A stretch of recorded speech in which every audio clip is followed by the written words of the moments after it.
Hi, everybody, and welcome to another episode of Safetytech Accelerators Insights Series. I'm going to be talking to Steve Marchant about safety innovation in ports. Hi, Steve. Good to have you on the line. Could I start by asking you to introduce yourself and give us a little bit of background about your role? Yeah. So my name's Steve Marchant. I work for Forth Ports in the role of Health and Safety Employee Engagement Manager group wide, and I also line manage the safety team in Tilbury, which is a large port southeast of England, biggest port in the Forth Ports group. Yeah, that's me. Now, I feel like we should kind of get straight into it. We've talked before about different risks and different safety priorities within ports. Do you want to kind of start by outlining maybe one or two of your key priorities at the moment? Yeah. So I think it's no secret in the port industry that most of our injuries occur in containerized operations. Most of the deaths that occur in ports are in RoRo operations, and that's a significant impact. No hedging your comments. It's the absolute worst that you can ever experience as a worker, as a safety professional. Being involved in the death of a colleague is awful. So although they are fairly infrequent, they are where it happens. So the container operation itself, you get your slips and trips, kind of manual handling type injuries, minor contusions with deck work. But the roll on roll off stuff, it really is my biggest concern. And I think, I think if you question anybody in the industry that's got a roll on roll off operation, it's always in the back of their mind that this is the point where you have that interface with people and really heavy plant Mm. moving heavy loads. And yeah, when it goes wrong, it goes really badly wrong. For those who might be watching who maybe aren't as familiar with a port environment, could you kind of give a really practical example of kind of a situation where this would occur? Yeah, so roll on, roll off really comes in two ways: accompanied freight or unaccompanied freight. So the accompanied freight, anybody who's been to a cross-channel ferry going to France on their holiday will know exactly what that looks like. That's vehicles driving onto a deck in the hold of a ship, quite often multiple decks, not just a single deck, moved into a parking position, and then everybody leaves and they go to wherever on the ship for the crossing. And there's also a huge amount of unaccompanied freight that crosses our seas and oceans. And that's where the container part of an articulated lorry will arrive at a port, but the cab unit will disengage and leave the trailer behind. A port trailer, quite often called a tug, will then load the ship with that. It'll be lashed to the deck using either chains or screw fittings. That's done obviously by a gang of what we call riggers. They have different names in other places.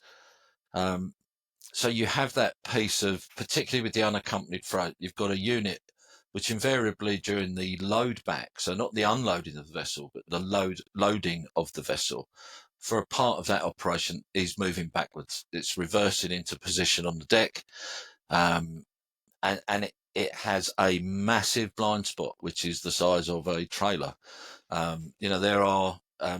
There are things in place to give as much view as possible. So you have so very big mirrors on these tugs, and the driver can actually reverse his seat. So although he's driving the unit in reverse, he's facing the way of travel.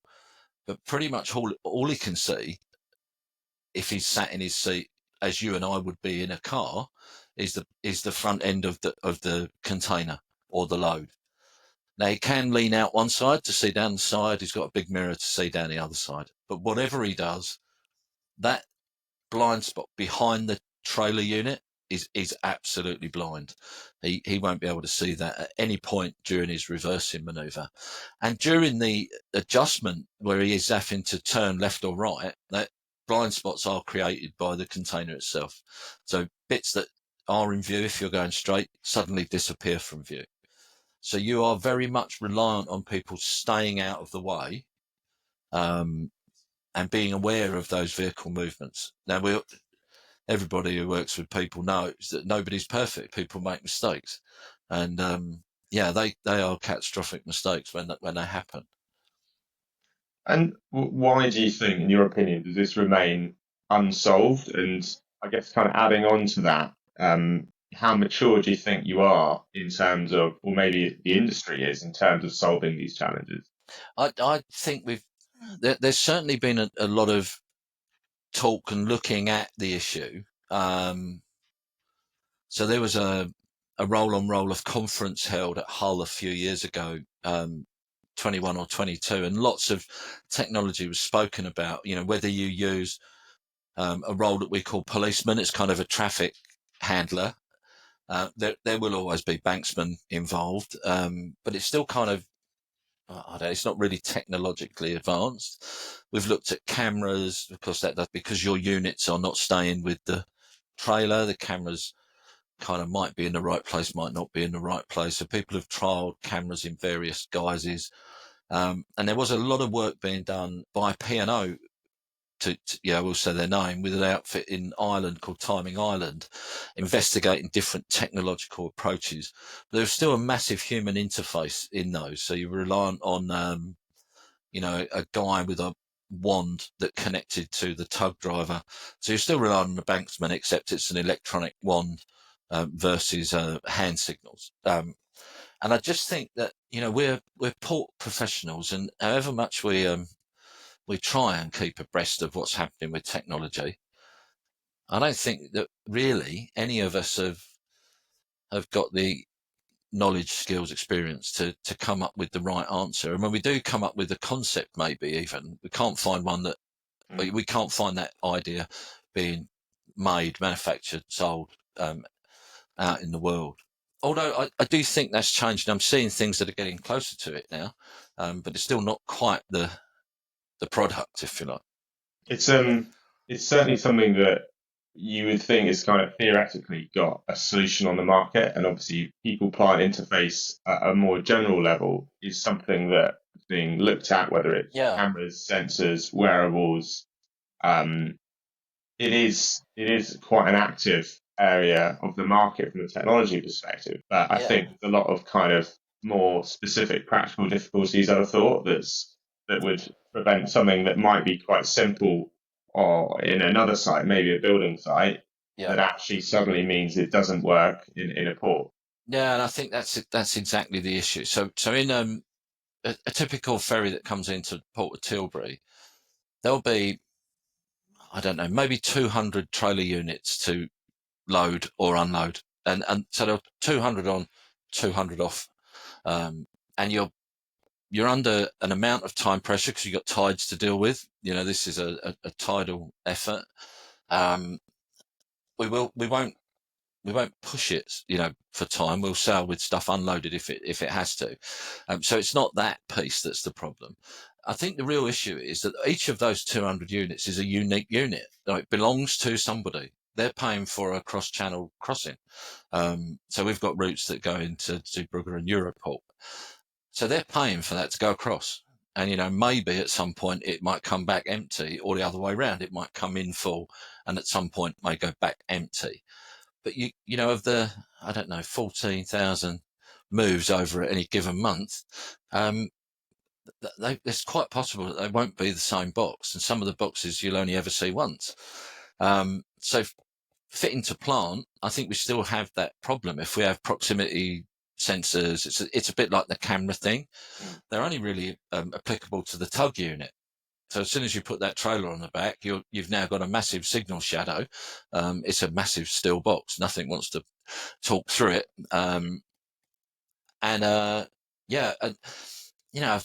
People have toyed with the ideas or investigated the ideas of magnetic cameras, and then you end up with all your cameras disappearing. You lose your 200 cameras disappear on the first sailing because they get left on a box, or at least over time you end up with none left. So that's kind of difficult. And I think, our plant is here and we can control that. And we use things like proximity sensors and halo lighting and, directional signal arrows on projectors on things like forklift trucks, because they're there and they don't leave, but the trailers leave. I guess the challenge is, you could have proximity sensors on every trailer that were wired up when you put on your airlines to ensure the brakes work. But that's convincing every trailer owner in the world or in Europe to fit them to their trailers, retrofit them, and the manufacturers to do that moving forward. So it's a massive challenge.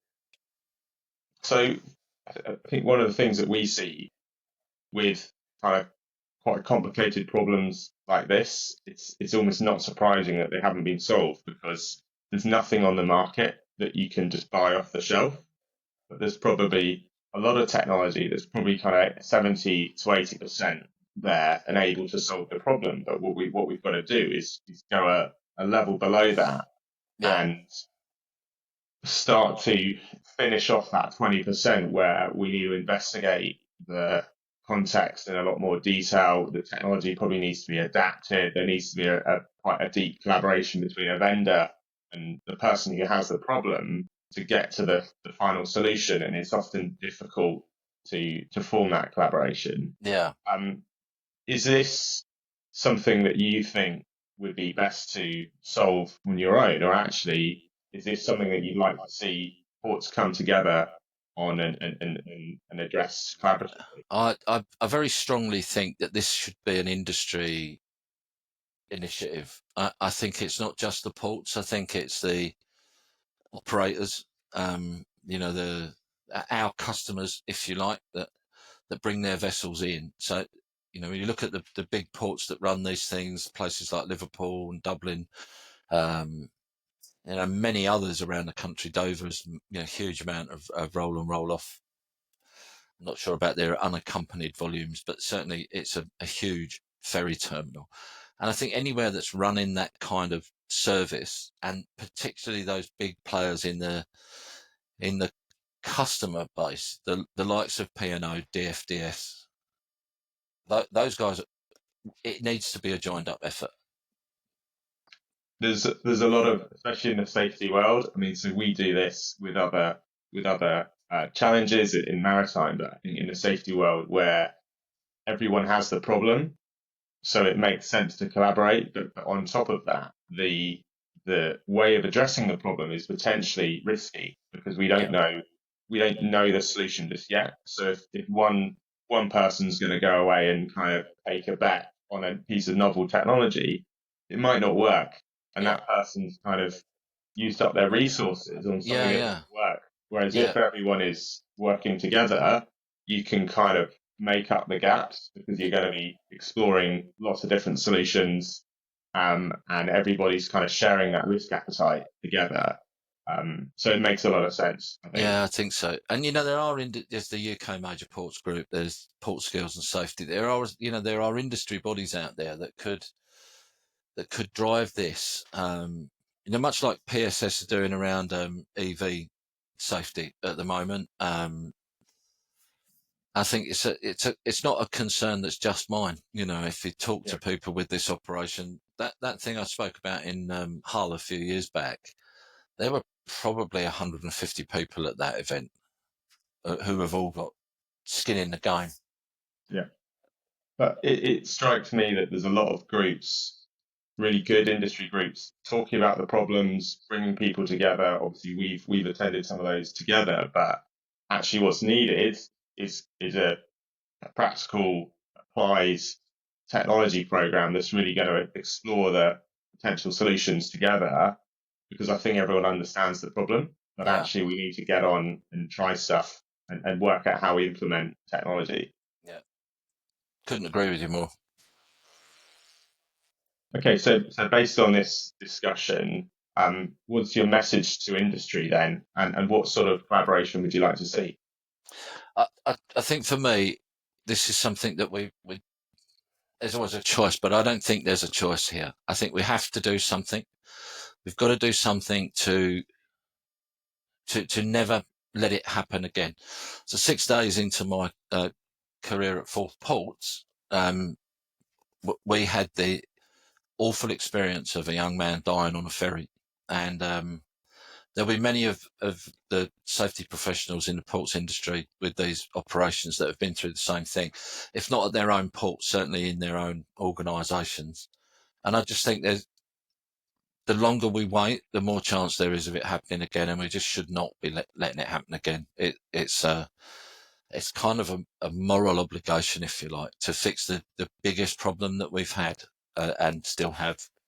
So I think the final thing that I want to say is, when you look at our leadership, when you look at CEOs down, everyone's really committed to safety. If you ask the question, there's nobody that's going to say something else comes before safety, and they speak to it, and they speak to it well. And that really reinforces the fact that the industry wants to do better. But at the end of the day, everybody has the absolute right to go home after a day's work in the same state that they arrived. So whole in body and mind, not hurt, not injured, not ill. And we have to do everything that's in our power to make sure that that happens. Not just today, but every day. And I think it's really powerful, Steve. And I think what's interesting now is that the words kind of everything in our power is starting to change, because while you can't buy something off the shelf necessarily, we've got the power to actually potentially solve this problem using technology. And it's something that we should really be doing.